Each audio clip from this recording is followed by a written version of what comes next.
Okey, kalau berkenaan tinta Avery Dennison tu kelebihannya memang banyak. Yang paling kita kenang sekali, jaminan seumur hidup.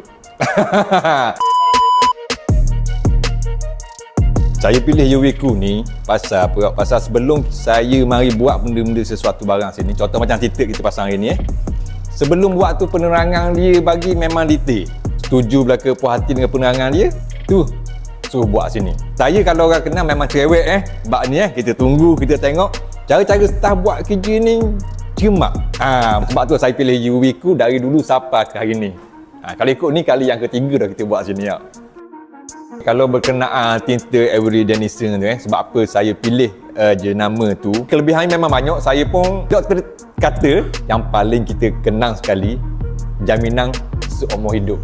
Selama mana kita pakai, kalau ada pudar, color, bubble ke, semua dia orang warranty.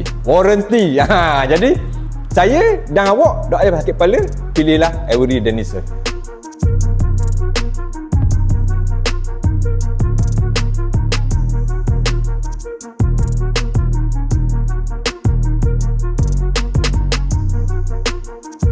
Jadi untuk awak semua, ingat saya kata ingat tinta, ingat Yuriku.